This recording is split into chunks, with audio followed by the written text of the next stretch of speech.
Bueno, bienvenidos a esta mesa que es la mesa que organizamos los usuarios de salud, los pacientes. Estamos muy felices de estar en este congreso internacional, un congreso de salud pública que se abre a los pacientes, es una cosa bien hecha. Así que estamos muy felices de estar compartiendo con todos los compañeros que en diferentes campos están tratando diversas temáticas vinculadas a salud pública. La nuestra va a tener que ver con las dificultades y los temas que nosotros los pacientes traemos a la mesa. Vamos a plantearlo como dúos. Alguien va a controlar el tiempo, que creo que va a ser Marcelo Minotti, que es el más prolijo de todos nosotros. Pero a Marcelo lo vamos a controlar nosotros. Marcelo y el señor Marcelo Minotti y el señor... Voy a hacer una cosa. ¿Voy a hablar de señores y señoras más que de doctores? ¿O digo doctores? No, somos todos personas hoy acá. Entonces, el señor Marcelo Minotti y el señor Pablo Barbosa, doctor, pediatra, maravilloso, amigo querido del Hospital Garrahan. Marcelo Minotti, un capo del campo de los pacientes, de las luchas históricas de los pacientes. Marcelo, para que tengan una idea, trabajó en la redacción de la ley de la 26689, que es nuestra ley. Van a ser ellos quienes empiecen introduciendo la temática de los pacientes en el sistema de salud. Le pasamos el micrófono entonces.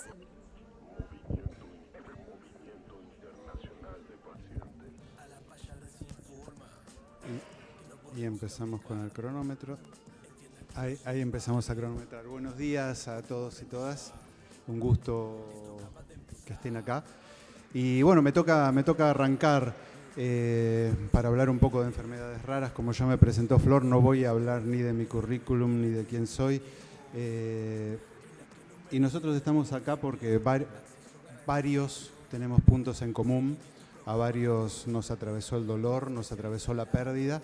Y esa pérdida nos dio la resiliencia para seguir adelante, avanzar y hacer y estar en el lugar en el que estamos hoy, construyendo y tratando de construir una nueva salud para nuestra querida Argentina.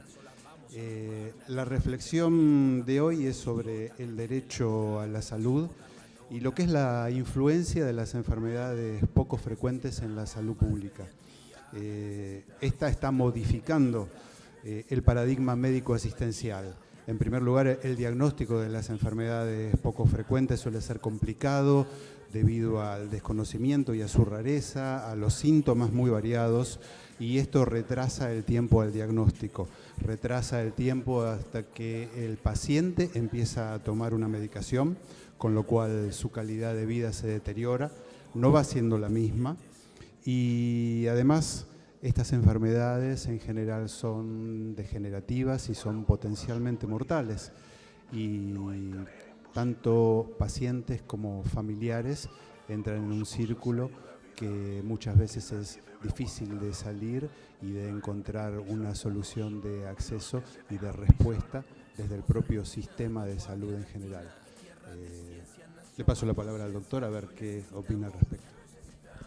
Buenos días a todos.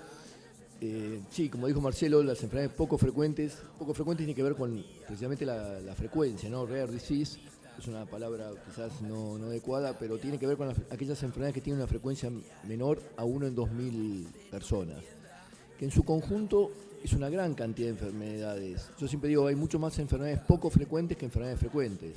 Hay entre 7.000 y 8.000, algunas todavía no tienen nombre, tienen números.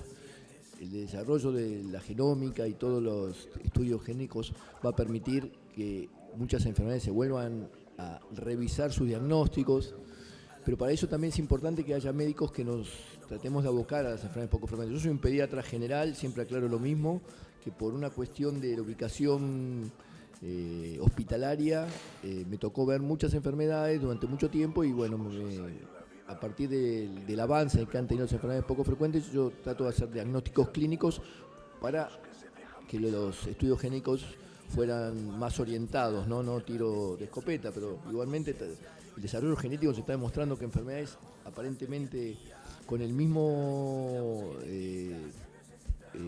genoma tienen dos comportamientos totalmente diferentes, o enfermedades totalmente diferentes comparten algunas características genómicas similares.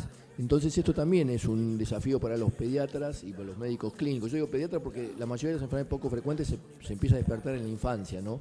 Y esto que decía Marcelo de los síntomas, en general las enfermedades poco frecuentes no tienen síntomas muy raros, sino son los síntomas habituales pero con un comportamiento inhabitual.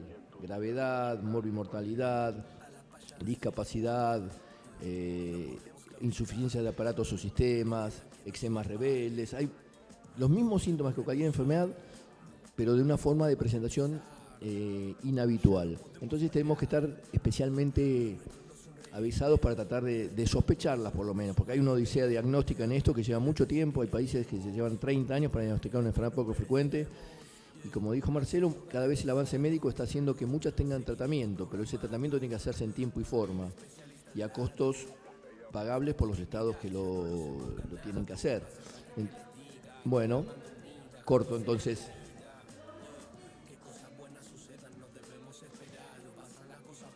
¿Se escucha mal? ¿Hablo más alto o...?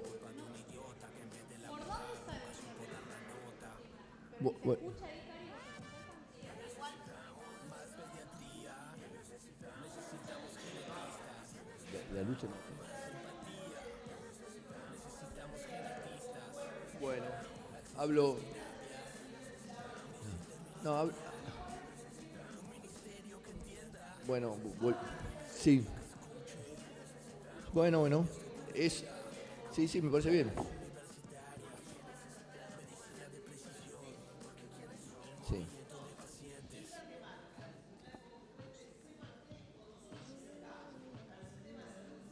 Para un corazón valiente no hay tarea imposible. Dos cosas hay en la vida que nadie debe aguantar. La gente que pisa algunos. No, los está respetando. Pisar. Entonces, a partir de eso hay enfermedades que ya tienen tratamiento, pero pasan cosas más simples, ¿no? Las terapias a veces que tienen que hacer los pacientes, que nosotros tienen, por ejemplo, discapacidad intelectual. Le sacamos un CUD. Para el CUD llevan meses, porque van a un lado, van a otro, las juntas evaluadoras no los autorizan, y se les hace eterno sacar un CUD.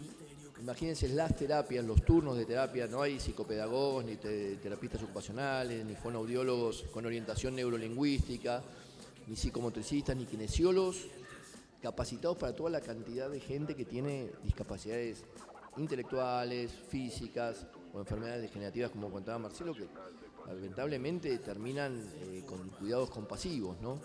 Y hay medicaciones cada vez para más enfermedades poco frecuentes, pero a un costo que los laboratorios van a tener que repensar. Creo que es una batalla que hay que dar, y a los médicos se les hace presión para no indicar muchas veces estas medicaciones. Entonces, bueno, la verdad que no solo es la odisea diagnóstica, sino va a ser dentro de poco terapéutica. Esto es muy importante porque de lo que estamos hablando es de la presión coercitiva. Me parece que este micrófono anda mejor. Vamos a cambiar por este micrófono. La presión coercitiva que se ejerce sobre el médico prescriptor es muy grande. Para prescribir por parte de los laboratorios hay presión, porque los laboratorios quieren vender las drogas caras, entonces presionan. Y para no prescribir también hay presión. Sobre eso le queremos preguntar también a Marcelo Minotti, porque Marcelo, además de ser fundador de la organización de Niemann-Pick, hoy es representante en la CONETEC, la Comisión de Evaluación de Tecnologías Sanitarias de la Nación. Marcelo, ¿cómo sentís vos que se va a resolver el tema de la presión a favor y en contra de la prescripción? Es muy difícil evaluarlo. Hoy en día economistas de la salud, médicos y analistas se queman la cabeza buscando la forma de hacer evaluaciones costo-efectividad y comparando medicamentos y costos contra años de vida ganados para decidir qué tecnología recomendar, cuál es la más conveniente. Pero la pregunta para los pacientes es: ¿conveniente para quién? ¿Para el financiador o para el paciente? Lo que nosotros tenemos que ver es buscar la terapia que le hace bien al paciente, no la terapia que salga más barata. Puede ser barata, cara, millonaria, como muchos de los medicamentos que hay. Hoy hay más de una decena de medicamentos que supera el $1.000.000, pero bueno, para eso tenemos que tomar otros caminos, hacer otros planteos, el Estado tiene que tomar la manija y hacer convenios con los laboratorios, tienen que hacer convenios de riesgos compartidos, bajar los costos, hacer compras conjuntas, y todo eso va a redundar en terminar con esta teoría que se maneja durante todo este tiempo, que es la de la manta corta, es decir, cubro algo y me falta para cubrir otro. Le compro un medicamento que estaba fuera de presupuesto para proteger o salvarle la vida a una persona y desprotejo a otra. Eso es inequidad. Y es inequidad. Ya la ONU habló en sus objetivos de desarrollo sustentable de no dejar a nadie atrás. Es uno de sus principios. Y eso es lo que planteamos, eso es lo que plantea LAPA, eso es lo que planteamos desde nuestra asociación, en no dejar a nadie atrás. Acceso a los medicamentos, a los tratamientos y al diagnóstico para todos y en todo el país, sin tipo de discriminación alguna.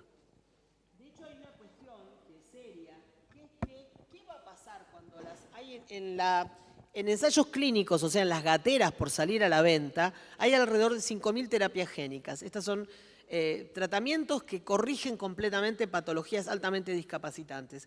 Si esas 5.000 terapias génicas salen a la venta, vamos a tener mucha gente que se va a ahorrar discapacidad y muerte. Pero ¿podemos los estados del mundo pagar terapias que cuestan más de $1.000.000 cada una? La alternativa a eso antes ha sido desde siempre la cronificación, darle remedios de manera permanente a una paciente que va teniendo una calidad de vida que no es buena, evidentemente, pero los estados pueden bancar. ¿Cómo hacemos para enfrentar esta maravilla que es que haya tratamientos curativos muy buenos, pero carísimos, de manera equitativa? A esto los pacientes le hemos puesto de nombre justicia sanitaria, el problema del acceso a la justicia sanitaria. En relación a la justicia sanitaria, le preguntamos al doctor Barbosa, ¿qué implicaría el juramento hipocrático? ¿Cómo se relaciona el juramento que hacen los médicos con la equidad de acceso a los tratamientos? Los médicos tenemos que formarnos para diagnosticar adecuadamente las enfermedades y ofrecer el mejor tratamiento en cada época. Hay enfermedades que yo vi tratar de una forma y que ahora se ha cambiado totalmente. Entonces creo que tenemos que luchar para que cada persona, en cada época que le toque esta situación, alcanzar el mejor tratamiento. Sí, el juramento hipocrático es buscar siempre el bien del paciente y no el bien del, en este caso, el vendedor, ¿no? Y los médicos tratamos de ejercerlo, pero no siempre se nos facilitan las cosas. Hay medicamentos, como dijo Marcelo, bueno, Solgelma, más de $2.500.000. El anterior, Spinraza, salía también, llegó a valer más de $1.000.000. Son drogas impagables hasta para Alemania. Bueno, le vamos dando los tips para que cada cual se anote en un papelito. O sea, primer problema, acceso, justicia sanitaria y nuevas tecnologías, nuevos tratamientos. Vamos ahora con Caro y con Sebas. El doctor Sebastián Menazzi y la licenciada Carolina Oliveto nos van a contar un poco sobre lo que ellos van a... Hola, buenos días. ¿Se escucha bien? ¿Sí?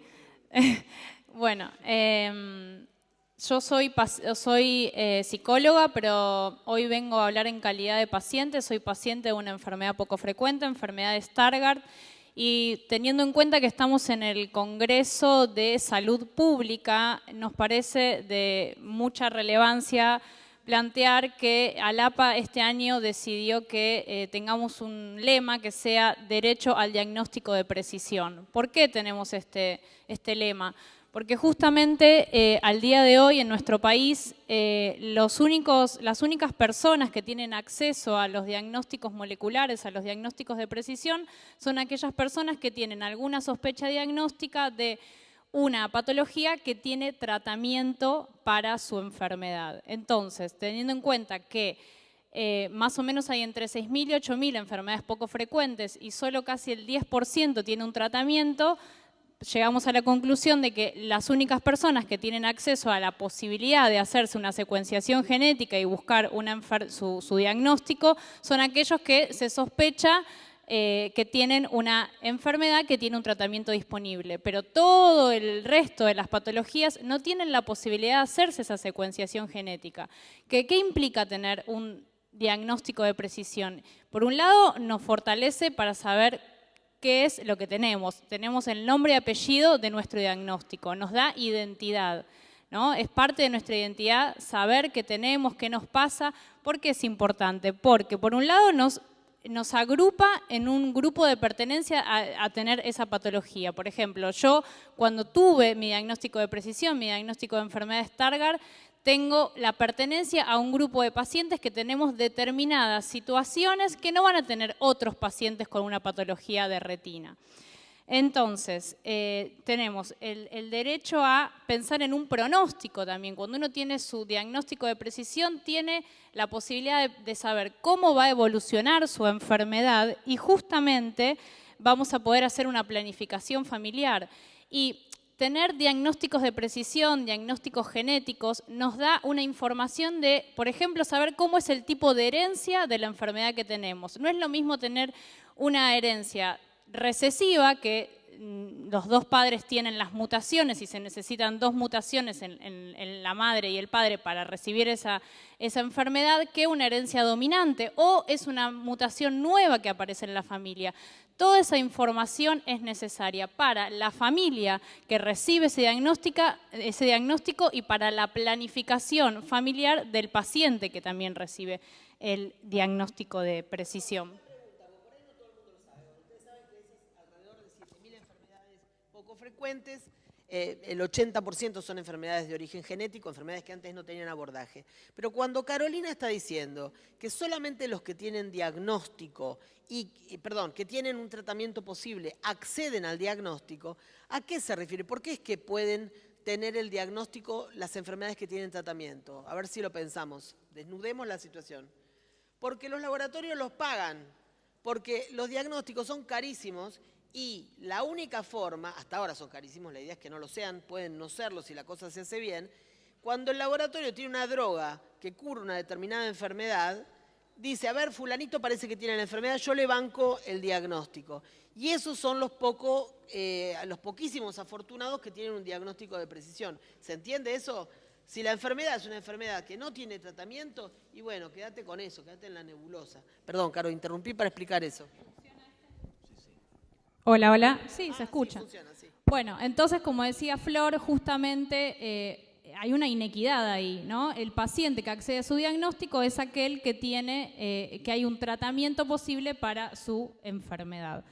Entonces, otro beneficio de tener los diagnósticos de precisión, los diagnósticos moleculares, es que nosotros tenemos un registro nacional de enfermedades poco frecuentes.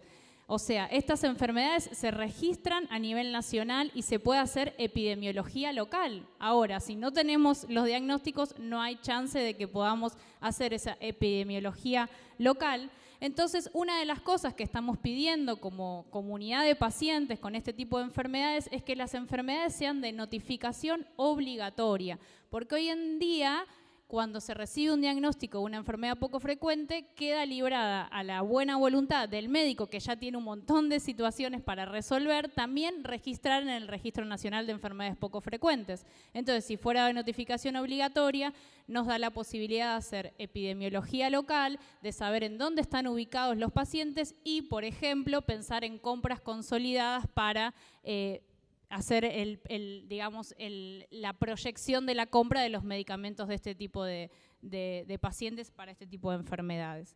Bueno, otra cosa que queremos también es que cuando se hacen los diagnósticos genéticos y se mandan afuera del país, las muestras de sangre no quedan en nuestros biobancos locales. O sea, entonces eso está generando que las muestras queden en el exterior y no queden en nuestro país. Y necesitamos generar soberanía científica.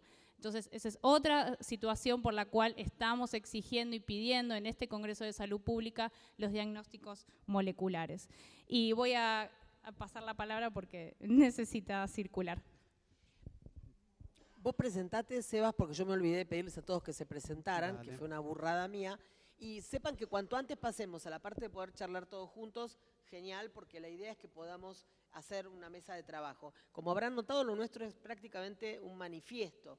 Tenemos una actitud de estar siempre en el lugar del petitorio, porque nos dan bastante poca bola y este lugar en ese sentido es fantástico. Buenas tardes. Bueno, mi nombre es Sebastián Menazzi, yo soy médico genetista, trabajo en el Hospital de Clínicas. Y bueno, un poco mi intervención tiene que ver con una necesidad insatisfecha que tiene el abordaje, el diagnóstico, el seguimiento de las enfermedades poco frecuentes, y en particular las genéticas, que es la necesidad educativa del sistema de salud global. ¿Y a qué me refiero con esto? Bueno, hay una frase clásica que es que no se diagnostica lo que no se sospecha y no se sospecha lo que no se conoce, ¿sí? La genética clásicamente en los programas de pregrado, incluso de posgrado, está un poco relegada a materias que tenemos de embriología, de histología en primer año en los médicos, donde dice qué es el ADN, qué son los cromosomas, pero no se describen en esas materias qué son las patologías genéticas, cuáles son los patrones de herencia, cuáles son los factores de riesgo. Como mencionaba Carolina, cuáles son los patrones dominantes, recesivos, cuándo una pareja tiene más riesgo de tener un hijo afectado por una patología genética o por una anomalía congénita. Para que se den una idea, médicos genetistas en la Argentina no somos más de 100 personas. Hay 6 provincias argentinas que no tienen médicos genetistas, o sea, hay cientos de hospitales que no tienen médicos genetistas. La mayoría estamos concentrados en Ciudad de Buenos Aires, en grandes núcleos urbanos. Y universidades, debe haber 5 o 6 universidades que tienen materias de genética clínica en cuarto o en quinto año, donde justamente se abordan este tipo de aspectos relacionados con las enfermedades poco frecuentes. Entonces ahí hay una necesidad muy importante porque justamente hay egresos año a año de médicos que después van a ser pediatras, que van a ser neurólogos, que van a ser oftalmólogos, que desconocen cómo tienen que hacer el abordaje, cuándo tienen que sospechar determinada patología genética y cómo poder indicar y cómo poder interpretar los resultados de los estudios genéticos que finalmente se terminen haciendo. En este aspecto, entonces, tenemos necesidades desde el punto de vista del posgrado, porque es muy importante que se sigan formando médicos genetistas. Hay pocos lugares de formación. Hay una residencia clásica en genética médica que se fundó en 1979 en el Centro Nacional de Genética Médica, pero además de eso, en el Sor María Ludovica, en el CEMIC y en Córdoba no hay muchos otros lugares de formación. También los hospitales pediátricos, Garrahan, Gutiérrez, pero no mucho más que eso a nivel nacional. Y bueno, como decía, los programas de formación de pregrado también deberían incluir este tipo de aspectos. Y si nos vamos más para atrás, también es importante que la población general conozca, ¿sí?, por el empoderamiento que significa entender que una familia puede tener una patología genética. Entonces, probablemente dentro de los mismos programas de educación sexual integral debiera haber aspectos relacionados con cuándo tenemos que pensar que un hijo nuestro puede tener una patología genética. Si hay antecedentes familiares de relevancia, si estamos en pareja con un miembro de nuestra familia, si pertenecemos a determinado grupo étnico en particular, o si estamos en una comunidad muy remota con aislamiento geográfico, todo eso debe motivar a consultas de asesoramiento genético, a evaluaciones, ¿sí?, o eventuales estudios que también pueden ser de tipo preventivo, ¿sí?, porque aunque parezca un poco ciencia ficción, existe la forma de hacer prevención incluso primaria en genética. Tenemos experiencias como la enfermedad de Tay-Sachs en Israel, como la talasemia mayor en Chipre, en el cual a partir de métodos de pesquisa de portadores se ha disminuido drásticamente la incidencia de muchas de estas patologías genéticas. A medida que van disminuyendo los costos de los estudios genéticos, es probable que a futuro podamos hacer cada vez más prevención, identificando, por ejemplo, parejas que sean portadores de la misma patología recesiva. Pero para poder llegar a eso tenemos que justamente ampliar el conocimiento que existe en la comunidad general, en los programas de pregrado. Yo me refiero específicamente a medicina, pero en realidad esto debería atravesar a todas o a muchas de las carreras de salud que justamente trabajan con patologías genéticas y bueno, fundamentalmente también a lo que es la formación de médicos genetistas. Y por último quería comentar, en muchos países del mundo existe la figura del asesor genético, del genetic counselor, que esto es algo que no existe en la Argentina. Son especialistas, son enfermeros, son psicólogos, son biólogos que se capacitan en pesquisar, en transmitir información y en trabajos conjuntos con médicos genetistas pueden justamente ampliar las redes para poder de esta forma facilitar diagnósticos y sospechas de este tipo de patologías. Muchísimas gracias. Quiero decir algo respecto a lo que estabas diciendo recién. Estaba pensando, la situación que nos propone este Congreso, al plantear que estamos hablando de salud pública, es que pensemos en la propuesta política, porque la gente que está acá es toda de muy diferente proveniencia. De lo que estamos hablando es de política sanitaria.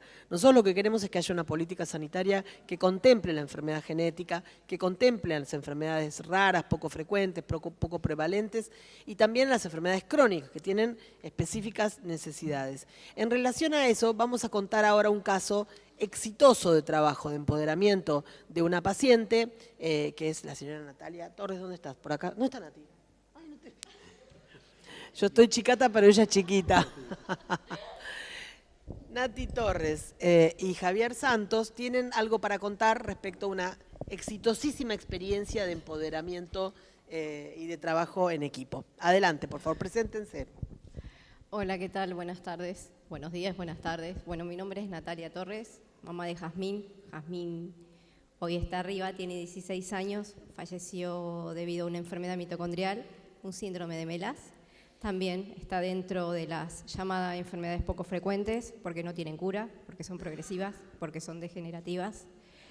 Pero yo no me resigné a que me dijeran eso. Empecé a leer, a investigar, a contactarme con familias, a tal punto que crucé el océano y pude llegar a familias de Europa.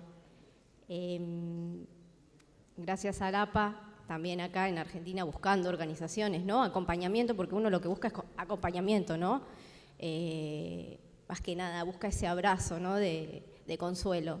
Encontré a ALAPA, a Florencia, a Carolina y a toda la familia de ALAPA, y gracias a ellos conocí a Javier Santos, investigador del IB3 de la Facultad de Ciencias Exactas, y bueno, ahí empezamos a hablar, ¿no? Lo que son las mitocondrias, las centrales energéticas de nuestra vida, diría yo, y bueno, y ahí empezamos a trabajar, a pensar en conjunto, y en un momento decidimos, le tiré la idea de armar la red mitocondrial latinoamericana, sería, en la que la componen profesionales de Latinoamérica, investigadores, médicos, neurólogos, de todas las especialidades. ¿Para qué? Para que en conjunto, ¿no? Empecemos a avanzar en el conocimiento de estas enfermedades, empecemos a plantearnos, ¿no? Los equipos de trabajo, porque de este lado no había nada, pero nada.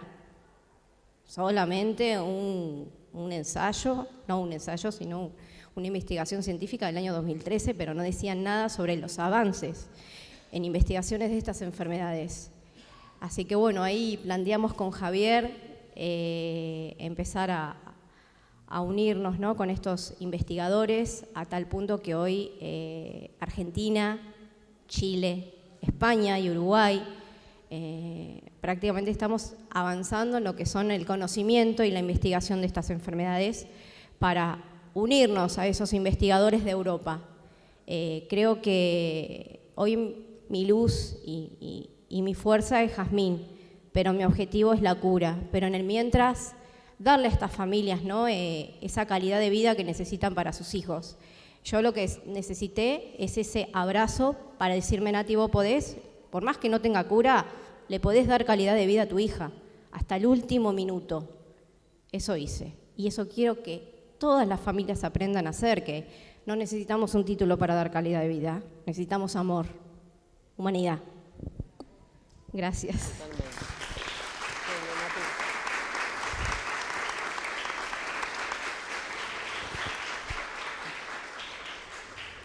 ¿Qué tal? Bueno, mi nombre es Javier, yo soy profe en Facultad de Ciencias Exactas y Naturales, soy parte de ALAPA. Y quizás por ahí lo más importante que tengo para transmitirles es que esto en realidad es como una invitación a ustedes a participar de este proyecto, ¿no? Digamos, no es una cosa que estamos planteando en forma abstracta, sino que realmente necesitamos la participación de las personas. Entonces, que en este proyecto es un proyecto inclusivo, es un proyecto en el que las familias y los pacientes forman parte de los proyectos de investigación y de el planteo y la formación de estudiantes de licenciatura, forman parte de todos estos procesos que tienen que ver con cómo la ciencia, digamos, también entrecruza temas de salud y temas de educación, y enfocándolo, como decía antes, desde un punto de vista inclusivo, que creemos que es central en esta historieta, ¿no? Al proyecto este que les cuenta Nati, que es el MitoRed, le sumamos un proyecto súper interesante que es que tiene que ver con la formación de estudiantes de grado. En la Facultad de Ciencias Exactas tenemos varias carreras, algunas de ellas, entre ellas están biología, química, ciencias de datos, computación, física. Todas estas son centrales hoy por hoy a temas de salud. Ustedes saben que cada vez la ciencia es más interdisciplinaria, multidisciplinaria. Y lo que hicimos fue generar con ALAPA un programa de becas en las que nos enfocamos en el primer eslabón, que son los estudiantes de grado, justamente, ¿no? ¿Por qué? Porque creemos que la interacción de las familias, los pacientes, los investigadores, investigadoras, con los estudiantes es central en todo este proceso, porque justamente tiene que ver con esa formación que planteaba Sebastián hace un ratito, ¿no? Que nosotros realmente pensamos que esa especie de semilla que podamos plantar allí nos va a hacer más felices a todos y a todas, en definitiva, ¿no? Independientemente de qué problema estemos atravesando particularmente. Así que para contarles en 2 segundos, por ejemplo, hoy por hoy se está llevando adelante el segundo ciclo de becas financiadas a través de ALAPA y coordinadas con la Facultad de Ciencias Exactas y Naturales. Tenemos en este segundo ciclo 5 becarios. El primer ciclo tuvimos 4, es decir, que vamos sumando. Y estos 5 becarios y becarias trabajan en temas que tienen que ver, por ejemplo, con cosas tan importantes como síndrome de Rett, donde se estableció una interacción fenomenal entre la asociación de Rett, que se llama creo que Sin Rett, y la facultad, investigadores de la facultad, es decir, que hay una becaria que está específicamente en ese tema. Hay becarios en amiloidosis producida por transtirretina, que es una enfermedad muy relevante para nuestro país. Hay becarios en ataxia de Friedreich y en cáncer, y también en cáncer, y me estoy olvidando alguna que les pido disculpas. Pero bueno, lo que les quiero contar es eso, fundamentalmente, que con Nati la verdad que encontramos que podemos hacer un montón de cosas, que los dos podemos aprender ese lenguaje y compartir un lenguaje que es nuevo, porque no es ni el lenguaje de un biólogo molecular especialista en proteínas, ni tampoco es el lenguaje exacto, digamos, de la mamá de Jazmín, pero es algo que está en el medio y que nos podemos seguir, y que toda la red que estamos tratando de armar se está sintonizando con eso, ¿no? Con un formato que es inclusivo. No sé si... Yo creo que estuvo clarísimo. Y de hecho me encantó que hiciste directamente la invitación para la red de estudiantes, etcétera. Ahora vamos a ir acercándonos más a ustedes con el tema de nuestra macroinvitación. Yo creo que si ustedes nos ven se darán cuenta de que hay amistad acá dando vueltas. ¿No se escucha bien? Perdón. Digo que lo que creo que transmitimos es que hay amistad posible. Por supuesto que es muy distinto ser mamá de ser un científico o un médico, pero todo lo jerárquico que se ha construido alrededor de eso es innecesario. Y ustedes pueden ver cómo se puede producir, empoderándose uno, las familias, los pacientes, un vínculo real entre un supercientífico, investigador del CONICET, profesor de la UBA, y una mamá de una nena. Lo que les queremos decir con esto, ALAPA es la Alianza Argentina de Pacientes, y pacientes somos todos en algún momento. En realidad ALAPA es la alianza de todos los argentinos que se interesen por luchar por el derecho a la salud y la felicidad. Es eso. O sea, si ustedes quieren, en este instante son todos ustedes miembros de ALAPA. Y chau Pirelo, y se vienen. Se vienen al rock and roll. La idea es esa, es invitarlos a pensar de una manera colaborativa la escena de la salud. Y sin duda, en todos ustedes, cada cual en su práctica, va a encontrar forma de aprovechar aquello que nosotros queremos ofrecer. El caso de lo que contaron Nati y Javier es un caso ya existente, ya funcionando, una buena práctica para contar. Ahora les va a contar un compañero muy querido, Alexis, sobre su experiencia como papá de un pacientito, y van a asistir a la situación totalmente novedosa, porque están recién conociéndose, de hecho hoy es la primera vez que se juntan, de que le vamos a manguear a una super científica de un super instituto la posibilidad de que albergue un proyecto de investigación que Alexis tiene en el Coco. Preséntense, por favor. Hola, ¿qué tal? Buenos días a todos. Mi nombre es Alexis Descoburbieres, esa parte la pueden borrar. Lo primero que voy a hacer es hacer lo que sería mi declaración de conflicto de intereses, que creo que es un ejercicio que tendríamos que empezar a aplicar todos, pero en la vida general, en los medios, en este tipo de encuentros, cuando leemos papers. Declaro que no tengo ningún conflicto de interés económico que afecte nada a lo que yo voy a decir. Sí, estoy atravesado por un conflicto de interés que tiene que ver con el amor que siento por mi hijo y el dolor de haberlo perdido. Ren murió hace 1 año y medio de un tumor cerebral llamado glioma.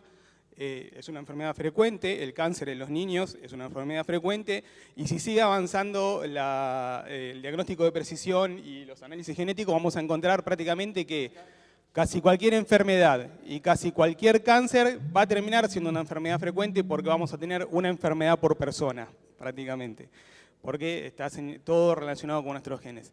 Siguiendo con eso, lo que yo quiero contarles es que cuando Ren se enfermó, empecé a investigar y empecé a intentar armar una red con investigadores y con doctores, y lo primero que encontramos es que en cáncer pediátrico prácticamente hay una falta de interés por la escasez de casos, y ahí es donde entra de vuelta a relacionarse con lo que comentaba Marcelo o Pablo, que ante la escasez de casos no hay mucho interés económico en los casos. Entonces no hay inversión, y si la hubiese y llegásemos a un éxito, el laboratorio querría cobrar millones de dólares a cambio de la vida de un niño.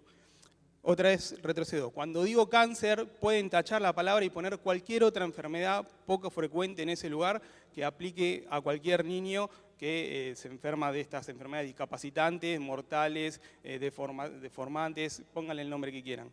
En ese sentido, también encontramos que a nivel mundial, los científicos, cuando tienen que hacer una investigación, pueden acceder a muestras biológicas de las enfermedades, de las patologías, y a partir de esas muestras empezar a hacer experimentos, primero en ciencia básica, en laboratorio, si tienen algún éxito que puede demorar años, pasar de ese experimento de laboratorio a un experimento en animales como ratones. Si eso tiene un éxito y avanza, algún día eso podría pasar a estar en un ensayo clínico que se aplicaría a los pacientes para la mejora de la calidad de vida y la salud de las personas. Esto es un tema de salud pública y derecho de las personas a la vida, a la salud y a una mejor calidad de vida.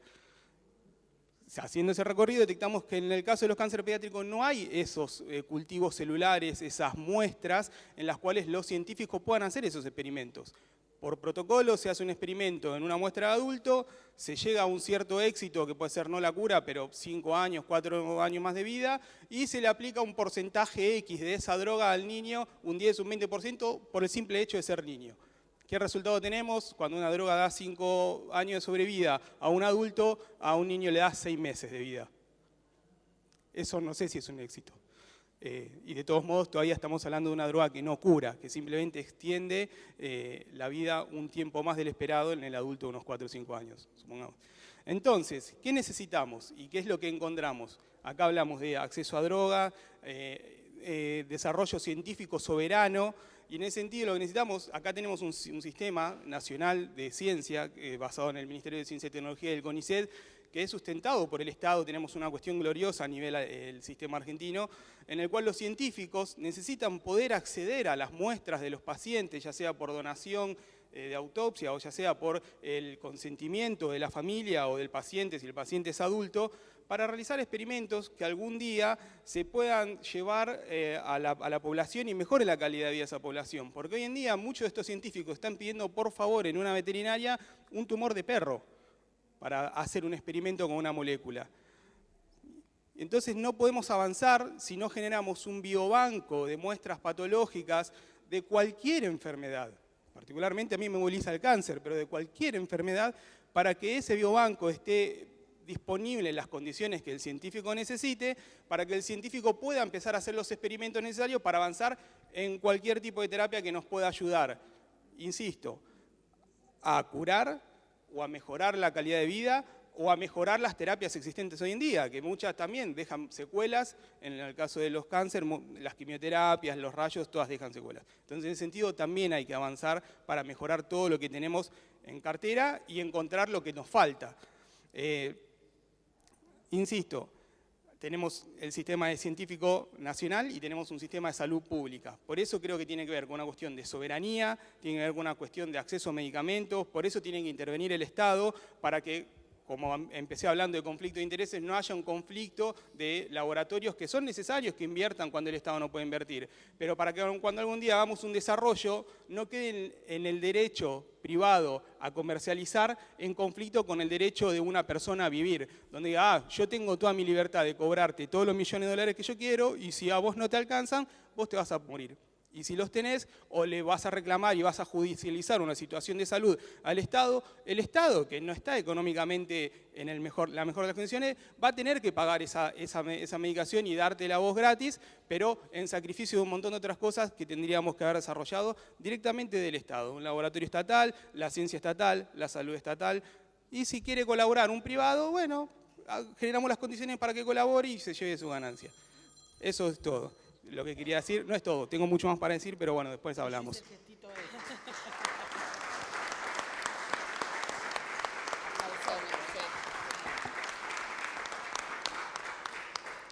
Bueno, yo soy Josefina Campos, trabajo en Anlis Malbrán, el Instituto Malbrán, que algunos habrán escuchado ya nombrar varias veces durante la pandemia. Y como dije Flor, con Alexis recién nos conocemos, pero con Flor ya hemos tenido varias charlas. Y bueno, Anlis Malbrán es el Laboratorio Nacional de Referencia para el Ministerio de Salud. O sea, es el único instituto descentralizado que hace un poco de puente entre ciencia y salud. De hecho, somos científicos formados en salud pública, no de ciencia básica. Y cuando, bueno, Flor y Alexis nos reunimos para hablar un poco de esto, les contaba, nosotros venimos trabajando en soberanía científica y tecnológica hace muchos años.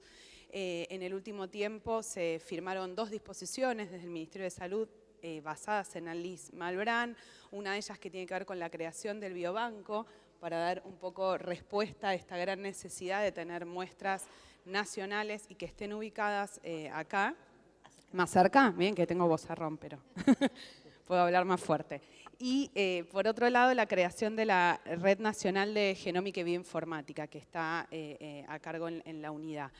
Y desde esas 2 miradas es que se trata de dar respuesta a esta soberanía, tanto científica como sanitaria también. El acceso a las tecnologías, por ejemplo, desde la unidad que tenemos hoy, el acceso a la tecnología genómica a bajo costo, a menor costo del que se tenía hace un tiempo, tratando de dar esa respuesta, y la capacidad de secuenciación genómica en todas las provincias del país, en las 24 jurisdicciones con distintas tecnologías.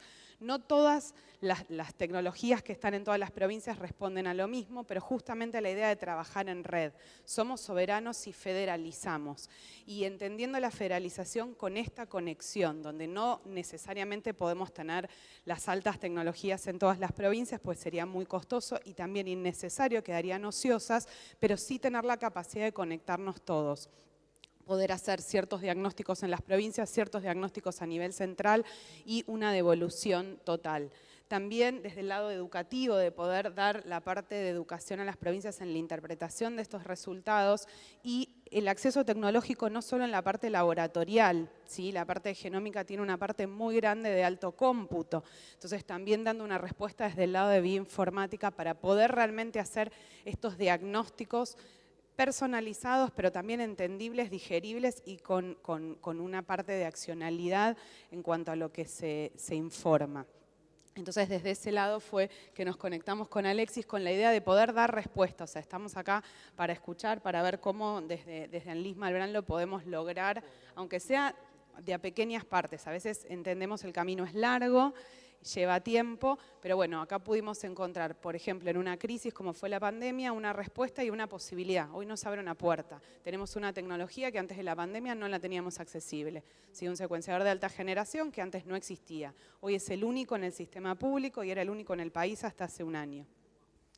y a su vez este acceso de la tecnología en las provincias, la federalización, y sabiendo que contamos con distintos tipos de tecnologías en distintas provincias, pudiéndonos comunicarnos. Eso que contaban que no hay médicos genetistas en todas las provincias, entonces el poder trabajar en red, el poder generar en red.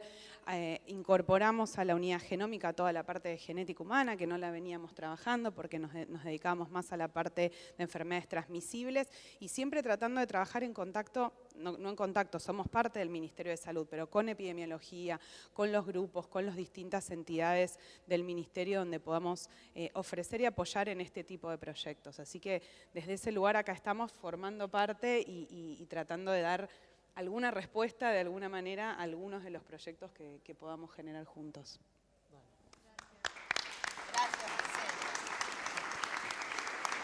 Yo agrego una sola cosita.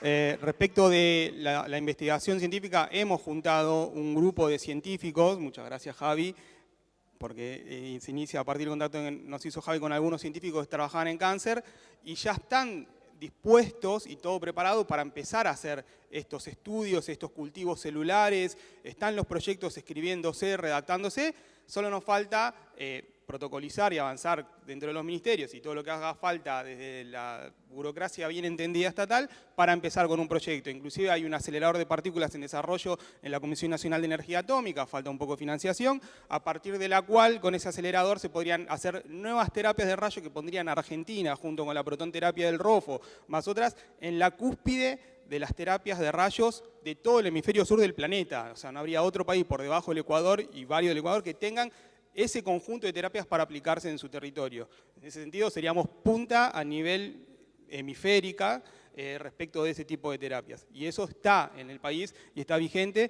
y nos falta tener este núcleo con el Malbrán o con quien sea para poder hacer los experimentos en las muestras y ese tipo de desarrollos. Muchas gracias. Bueno, nos estamos acercando al final. Recuerden que la cosa se va a poner linda cuando terminemos, pues la idea es que empecemos a trabajar juntos. Yo les voy a presentar ahora a un gran amigo, que es acá Hernando Paso, el doctor Hernando Paso, que está a mi costado. Todos ellos tienen unos currículums impresionantes. Si lo ven después en realidad en el folleto de acá no llegamos a actualizarlos y ponerlos bien a los currículums, pero son todos requetecapos. Él fue profesor en Cambridge, son todos unos cancheros. Pero lo que más nos interesa aparte es que gente tan piola, cuando la gente es muy piola, no hace una cosa de distancia jerárquica y sabe que se puede reunir a hablar con pares y con diferentes también. Entonces, la idea es que podamos armar un clima democrático de producción, porque les recuerdo que el problema más grave que tenemos los pacientes cuando trabajamos es la cuestión de las jerarquías y de la falta de apoyo político. Yo voy a hacer mi declaración de conflicto de interés, como dijo acá Alexis, que son dos. Por un lado tengo que decir que nosotros en ALAPA recibimos plata de las farmas, recibimos plata de la industria. Son los únicos que nos dan plata, ojalá nos dieran plata a otros, pero los únicos que nos dan plata son las farmas. Y hay que decirlo, las drogas encima además nos vienen bien porque son útiles para un montón de patologías, por supuesto que siempre hay intereses detrás de eso. La segunda declaración que tengo que hacer de conflicto de intereses es que tengo que aclarar que soy una persona politizada, que mi ideología es una ideología vinculada al campo nacional y popular. ¿Y eso qué quiere decir? Y a la izquierda, y a los derechos humanos. Quiere decir que no me da igual una cosa que otra. Quiere decir que, por supuesto, me preocupa quién vaya a ganar las elecciones en las próximas elecciones, y no tengo del todo claro qué es lo que va a pasar, pero definitivamente no quiero que gane la derecha, y me asusta que haya gente que diga, bueno, que vendan órganos y que se las arreglen como puedan y que los pobres se jodan, etcétera, y que la educación pública no sea obligatoria, etcétera. Pero tengo que decirles algo desde esa declaración. Todos los gobiernos, aún los más populares, los más nacionales populares, progresistas, tengo que decirles que, y acá firmo yo solita, no digo que los demás compañeros de la mesa piensen lo mismo, yo creo que son, en términos de salud pública, un desastre. Y si bien hay cosas buenísimas que han pasado, como lo que vimos que pasó, nosotros manejamos bien la pandemia y lo que cuenta Josefina es fantástico. Yo creo que hay que dejar de tenerle miedo a que haya gente trabajando en los ministerios que no venga directamente del soy médico. Porque honestamente, habemos personas que trabajamos hace rato en diseño de política sanitaria de manera muy abierta. El Ministerio de Salud es el ministerio que menos se observa, que menos se evalúa, el menos intervenido en relación a la calidad de la propuesta, lo creativa que es la propuesta. El Ministerio de Ciencia y Técnica en ese sentido es definitivamente superior, entiende, escucha. No dice, bueno, salgan de acá ustedes los que vienen con las patologías raras, con las enfermedades que son caras. Es impresionante lo reaccionario y anticuado en muchos aspectos que es el mundo de la salud pública. Y eso sé que va a molestar, dicho acá, pero hay que decirlo. Nosotros creemos que tenemos que poder hablar de medicina de precisión de una manera equitativa, que tenemos posibilidades de dar una oferta de muchísima mejor salud, y que ser una persona del campo nacional y popular no quiere decir atrasar y pensar nada más en, bueno, una política de la frazada corta, si vacunamos 10 pibes, entonces le sacamos el oncológico a este fulano. No, se puede pensar en serio de otra manera. En ese sentido, quiero invitar a hablar a una persona que tuve la suerte de conocer en las oficinas del Ministerio de Ciencia y Técnica de la Nación, que es el doctor Hernando Paso, responsable junto con sus compañeros del maravilloso programa Poblar de genómica poblacional, nacido en el Ministerio de Ciencia y Técnica de la Nación. Porque nuestras ancestrías, quienes somos, no es un moco de pavo esto, es importante saber. Les voy a decir algo, vean.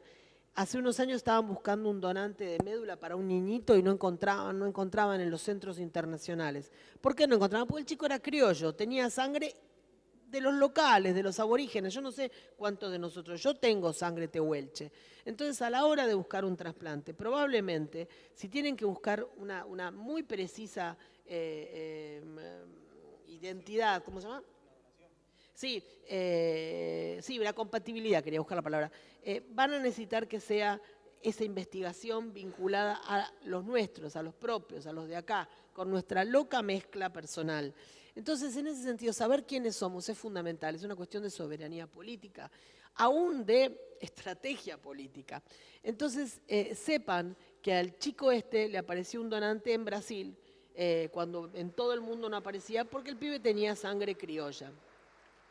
La cuestión de los ensayos clínicos que no se ayudan, hablando de la torpeza con la que se piensa a veces el mundo de la política sanitaria, una médica ayer nos llamó para pedir ayuda. Ella tiene, lo voy a leer para no decirlo mal, tiene un pacientito con una enfermedad que se llama ornitintranscarbamilasa, déficit de ornitintranscarbamilasa.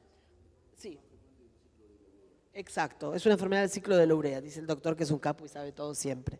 Bueno, la cuestión es que consiguió un ensayo clínico y el ensayo clínico está dando muy buenos resultados y tenía 9 pacientitos en la Argentina que podían entrar y cambiar su vida. Resulta ser que como no tenía el precio el medicamento, ella dijo, no, es que no tiene precio porque no está a la venta, es una medicación que está en investigación, es un ensayo clínico de mucha seguridad, muy avanzado, pero no tiene precio todavía. Bueno, aquí hay que calcularle un precio para cobrar el IVA, para cobrar el impuesto, pero ¿cómo va a pagar un medicamento que todavía no tiene precio?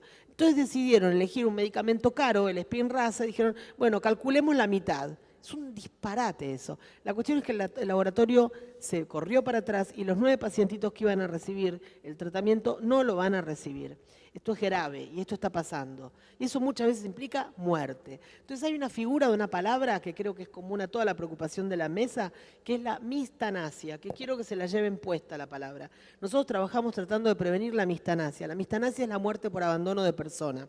Es la muerte que hubiera sido evitable con una buena atención, una buena política, una buena inteligencia y una buena estrategia. Dicho esto, le paso la palabra al compañero Hernán.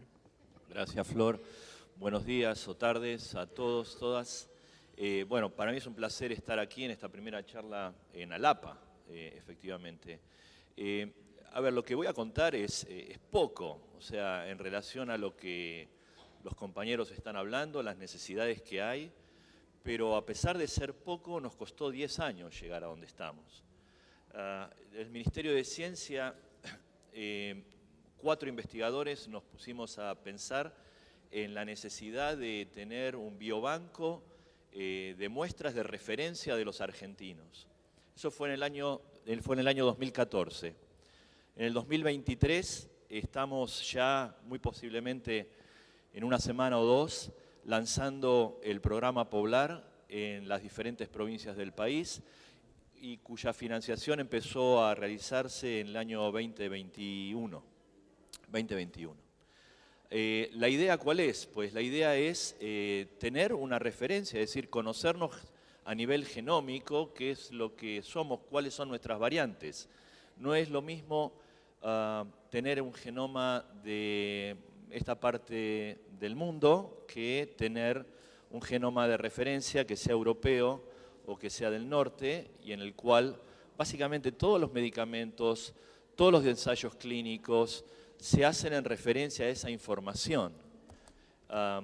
Y todos los ensayos y todos los desarrollos a futuro se hacen básicamente en relación a esa información. Ojo, no es que nosotros lo pedimos ya, incluso hasta desde el norte solicitan, por una cuestión económica obviamente también, que esta información también se conozca. Desde Argentina, África nos lleva años de desarrollo, mucho más que los que tenemos nosotros aquí en Argentina. Bueno, finalmente lo hemos logrado, voy a ser breve, lo hemos logrado. Este programa, digo, va a ser poco, ¿por qué? Porque simplemente la referencia, es decir, todavía no tenemos genomas de gliomas, todavía no tenemos genomas argentinos relacionados con Niemann-Pick, no tenemos... Por supuesto, conocemos las variantes, sí, claro, se conocen, están en las bases de datos de referencia, pero no sabemos efectivamente en nuestros pacientes qué tipo de variantes tienen, ni siquiera para las enfermedades más comunes. No sabemos la frecuencia de la fibrosis quística en Argentina. Desconocemos absolutamente todo eso, en gran parte. Eso es un error y eso es algo que hay que corregir rápidamente. Bueno, tenemos en la ANLIS, lo que ha generado Josefina desde la ANLIS es para sacarse el sombrero. Se lo dije a ella personalmente, lo digo acá públicamente. Es el primer paso para tener una soberanía de esos datos. Nosotros vamos a generar un biobanco de los argentinos donde, insisto, es poco. ¿Y cómo lo tenemos que seguir construyendo? Con fuerza popular. No hay otra manera. Lo que es el poblar, para la referencia, va a necesitar después de la fuerza de los pacientes y de todos nosotros para hacer que se conozcan más y más y más las variantes de enfermedades diferentes. Esto no es un capricho nuestro, esto ya lo han hecho otros países y lo siguen construyendo. Y si nosotros tenemos esa información, nosotros podemos entrar en ensayos clínicos con otros países, podemos recibir ayudas de otros países, pero si nosotros no tenemos ni qué mostrar, no podemos ni estar en el diccionario de nadie, ni ser la vista de nadie. Nada más, quiero dejar claro esto, que esto lo hemos logrado después de mucho esfuerzo, de 10 años de trabajo, y empieza a financiarse esto desde el Ministerio de Ciencia, colaborando con el Ministerio de Salud. Ha sido una asociación virtuosa que comienza y que ya van a tener noticias sin duda en las próximas semanas. Nada más. El 8 se lanzan Misiones. Caro quería decir algo. Quería agregar que sé que en la audiencia hay estudiantes de medicina, de ciencias de la salud, promotores de salud, y los quiero invitar a todas y a todos a que se habiliten a ser parte de una sociedad que ayuda a los demás a encontrar sus diagnósticos, sus tratamientos. Todos somos importantes en esta gran cadena de la salud, de las enfermedades. Muchas veces, recorriendo y haciendo trabajo de campo, a nosotros nos ayudó un policía, una enfermera a encontrar esos pacientes que estamos buscando. Entonces, habilítense a ser parte de una sociedad que ayuda al otro, que es empático con el que lo rodea, porque de eso se trata. Realmente la Alianza Argentina de Pacientes la conformamos pacientes, a veces se nos dice ustedes son pacientes expertos, pero todos pueden ser expertos en lo que les interesa y en ayudar a los demás. Eso quería decir. Gracias.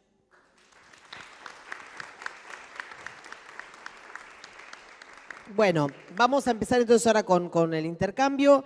Lo que les quiero decir es que imagínense qué pasaría si los datos de las historias clínicas que figuran en los certificados únicos de discapacidad se usaran para encontrar a los pacientes. Fíjense, no hace falta quebrar el anonimato de la persona, porque esos datos se pueden anonimizar. Necesitamos esos registros y para eso hace falta que las enfermedades crónicas de esta índole sean de notificación obligatoria, sean ENO. Así que vamos a pedirles que nos ayuden ustedes también. A nivel federal, ALAPA está distribuida en todas las provincias pidiendo esto mismo. Queremos luchar contra la mistanasia, contra la muerte que se puede evitar. Queremos una mesa interministerial y ojalá en este Congreso de Salud Pública todos ustedes nos puedan ayudar a conseguir ese lugar. Y queremos invitarlos también porque en septiembre vamos a tener un Congreso de Genética, pero de genética humana aplicada, de médicos genetistas, lo estamos pensando con la gente de la SAGEM, de la que acá tenemos a uno de los miembros de la comisión directiva, y por allá atrás está sentada, me dijo, creo que está Melisa, que es, ahí está Meli, campeona, que es del Hospital Churruca y autora de parte importantísima del proyecto del Congreso. Queremos invitarlos a trabajar con nosotros a todos. Tenemos cursos que podemos ofrecer gratuitamente para escuelas de enfermería, para los que quieran. Dicho todo esto, por favor, pasemos la palabra a ustedes. ¿Quién quiere decir algo? Dale. ¿Hay que cerrarla? No, no. ¿Se vuelve a ocupar la sala? Pero dentro de un rato. Está el almuerzo ahora, me parece, ¿no? Ya, bueno, a ver, dale. No, solamente, bueno, felicitarle a las chicas, la verdad que estuvo buenísimo, que todos los temas que abordaron y contenta de poder estar acá.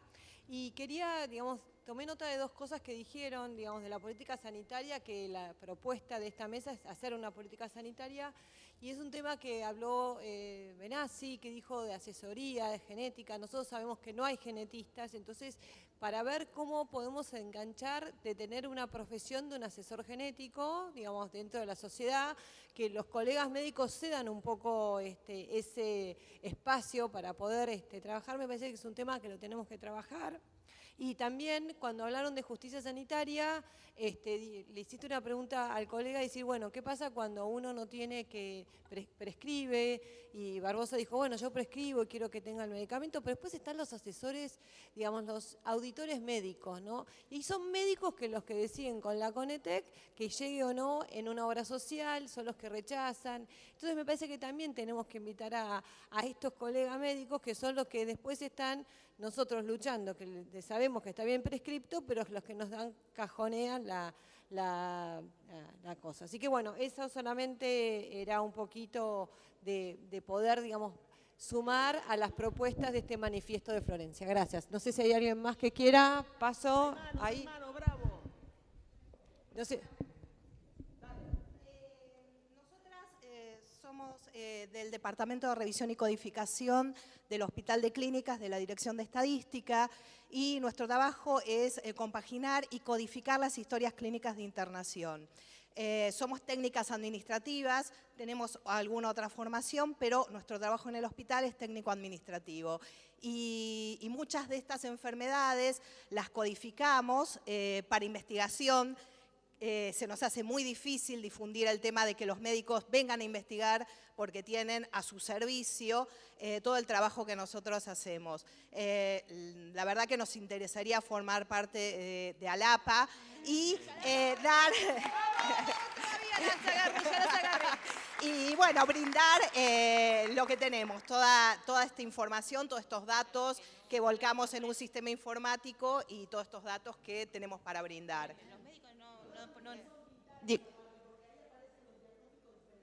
Claro, nosotros en el Hospital de Clínica que, o sea, codificamos las enfermedades, o sea, a través del CIE-10, ¿no? Pero tenemos que codificar según lo que digan los médicos. Los médicos, por ejemplo, no ponen los diagnósticos, ponen 3 diagnósticos presuntivos y a veces es difícil hacia nosotras, donde hacemos una auditoría de la historia clínica, determinar qué es lo que tiene realmente el paciente. Entonces, por eso también, bueno, nosotros estamos generando una bandera desde el hospital donde poder insistir a que a los médicos pongan, o sea, dentro de lo que se considere una investigación, pero que también, o sea, la historia clínica está, bueno, vengan a investigar, o sea, tienen con qué y con eso, bueno, nada. Compañeros, los médicos no trabajan en equipos interdisciplinarios y eso tenemos que promoverlo. Que decía que los médicos trabajan de manera mecánica y nosotros nos damos cuenta en la historia clínica porque es una manera mecánica lo que ellos describen. Exacto. realidad de la historia clínica, ¿no? Además sepan que el 70%, en Europa, el 70% de los pacientes con una de estas enfermedades no está diagnosticado. Se supone que en Latinoamérica es más, que es alrededor del 80% más de personas sin diagnóstico. Entonces, entendamos que están por todos lados dando vuelta a estas personas que necesitan ser visibilizadas. Dale, sí, pasemos. Lucía. Sí, soy rápida. Quería hacer justamente un comentario de las historias que contaron Alexis y Natalia. Yo estoy en el proceso de que me diagnostiquen una enfermedad poco frecuente.